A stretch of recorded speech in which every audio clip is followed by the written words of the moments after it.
Bonjour Valérie Tandeux de Marsac. Bonjour. Vous êtes fondatrice du cabinet VTM Conseil Family Business Law et vous êtes avocate au barreau de Paris. Vous avez participé à l'atelier ECO Comment mettre en place un plan de succession pour assurer la pérennité de l'entreprise. Alors déjà, merci beaucoup de nous avoir rejoints sur ce plateau. Non, mais merci à vous de m'avoir invité. Vous êtes donc spécialisée dans le family business. Alors finalement, qu'est-ce que l'on entend par family business? Alors, family business, c'est un terme, c'est un peu un néologisme anglo-saxon pour désigner la catégorie d'entreprise la plus répandue dans le monde et en France. C'est-à-dire les entreprises patrimoniales et familiales, c'est-à-dire à peu près 90% des PME, 80% des entreprises de taille intermédiaire et un bon tiers des grands groupes. Donc des entreprises dont le capital est la propriété d'une personne physique ou de plusieurs personnes appartenant à la même famille. Ou de plusieurs associés d'ailleurs. Oui, tout à fait.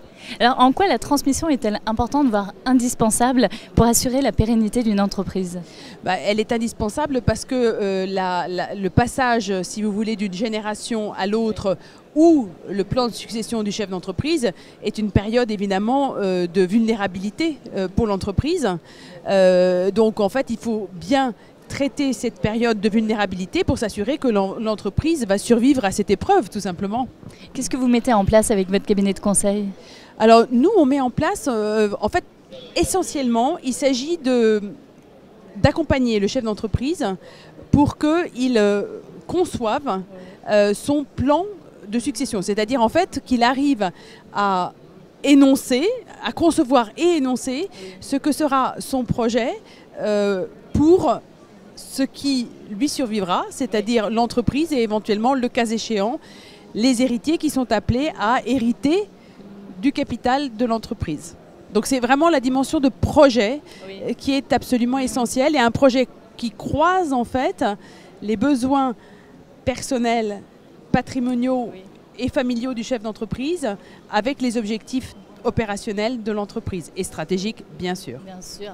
Alors en France, quand on pense succession, on pense impôt. En fait, peut-on transmettre une entreprise sans tout donner à l'État? Oui, bien sûr, on peut, tout à fait. On pense impôt parce qu'en effet, le capital a une dimension patrimoniale. Donc, comme je m'amuse souvent à dire, la transmission, c'est automatique.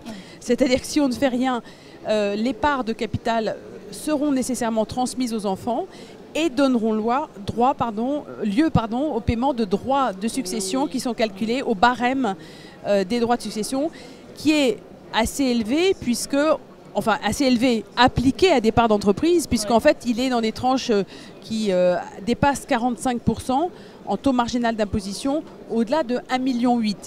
Or, une entreprise, alors autant pour la plupart des patrimoines privés, ce seuil n'est jamais atteint, autant dès qu'il s'agit d'une entreprise, ce seuil est très rapidement atteint. Donc il y a des outils qui existent et qui permettent de diminuer considérablement ce montant avec essentiellement deux leviers qui sont le démembrement de la propriété des parts de capital. On transmet la nue propriété, on conserve l'usufruit, et puis les pactes du trade. Et avec ça, on arrive à avoir des droits qui sont tout à fait soutenables et que les héritiers peuvent payer sans avoir à vendre l'entreprise. Parce qu'en fait, l'enjeu, c'est ça. Si les droits sont trop élevés, les héritiers peuvent être conduits à vendre l'entreprise pour devoir les payer. Alors, quels sont les besoins juridiques des acteurs du family business ?